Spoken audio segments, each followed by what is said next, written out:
ఆస్ట్రేలియాతో జరిగిన వన్డే సిరీస్లో టీమిండియాకి నిరాశే ఎదురైనా అసలు మజా ఇప్పుడు మొదలు కాబోతోంది. అక్టోబర్ 29 నుంచి నవంబర్ 8 వరకు జరగనున్న భారత్ వర్సెస్ ఆస్ట్రేలియా 5 మ్యాచ్ల టీ20 సిరీస్ కోసం ఫ్యాన్స్ ఆసక్తిగా ఎదురుచూస్తున్నారు. వన్డే ఓటమికి ప్రతీకారం తీర్చుకోవడానికి మన యంగ్ బ్రిగేడ్ సిద్ధమైంది. ఆస్ట్రేలియా గడ్డపై జరగనున్న ఈ సిరీస్ కోసం team India captain Suryakumar Yadav and co ఇప్పటికే చేరుకున్నారు. వన్డే సిరీస్ ఫెయిల్యూర్ తర్వాత ఈసారి మనవాళ్లు ఎలా రాణిస్తారో చూడాలి. ఫార్మాట్ మారింది, టీం మారింది, ఫలితం మారుతుందా? ఇదే ఇప్పుడు దేశమంతా చర్చించుకుంటున్న అంశం. అక్టోబర్ 29న కాన్బెర్రాలో తొలి మ్యాచ్, అక్టోబర్ 31న మెల్బోర్న్లో రెండో టీ20, నవంబర్ 2న హోబర్ట్లో మూడో టీ20, నవంబర్ 6న గోల్డ్ కోస్ట్లో నాలుగో మ్యాచ్, నవంబర్ 8న బ్రిస్బేన్లో ఐదో మరియు తుది మ్యాచ్ జరగనుంది.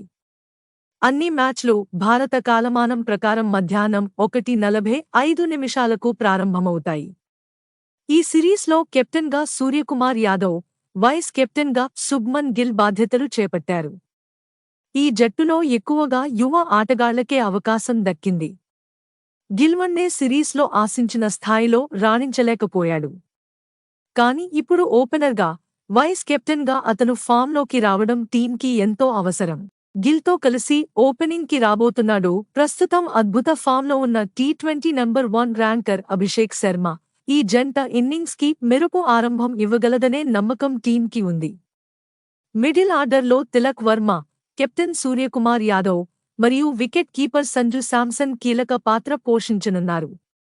ఆల్రౌండర్స్గా శివం దూబే మరియు అక్షర్ పటేల్ తమ సేవలు అందిస్తారు. గాయం కారణంగా యువ ఆల్రౌండర్ నితీష్ కుమార్ రెడ్డి మొదటి మ్యాచ్ నుంచి విశ్రాంతి తీసుకునే అవకాశం ఉంది. స్పిన్ డిపార్ట్మెంట్లో అక్షర్ పటేల్తో పాటు వరుణ్ చక్రవర్తికి కూడా ప్లేయింగ్ 11లో స్థానం దక్కే అవకాశం ఉంది. కుల్దీప్ యాదవ్ మొదటి మ్యాచ్లో బెంచ్కే పరిమితం కావచ్చు. పేస్ విభాగాన్ని జస్ప్రీత్ బుమ్రా, అర్ష్ దీప్ సింగ్ మరియు యువ ఫాస్ట్ బౌలర్ హర్షత్ రాణా నడిపించనున్నారు. తుది అంచనా ప్లేయింగ్ 11లో గిల్, అభిషేక్, తిలక్ వర్మ, సూర్యకుమార్ యాదవ్, సంజు శాంసన్, శివం దూబే, అక్షర్ పటేల్, వరుణ్ చక్రవర్తి, బుమ్రా, అర్ష్ దీప్ సింగ్ మరియు హర్షత్ రాణా ఉండే అవకాశం ఉంది. వన్డే సిరీస్లో కోల్పోయిన పరువును తిరిగి తెచ్చుకోవాలంటే టీమిండియా తొలి మ్యాచ్లోనే విజయం సాధించాలి. ఈ సిరీస్ ప్రారంభం మన యంగ్ టీంకి రీవెంజ్ మరియు రీబర్త్ రెండూ అవుతుంది. మీరు ఏమనుకుంటున్నారు? ఈ ప్లేయింగ్ 11 సరిపోతుందా లేదా ఇంకేమైనా మార్పులు అవసరమా? కామెంట్స్లో తెలియజేయండి. వీడియో నచ్చితే లైక్ చేయండి మరియు మరిన్ని క్రికెట్ అప్డేట్స్ కోసం మన ఛానల్ను సబ్స్క్రైబ్ చేయండి. జై హింద్.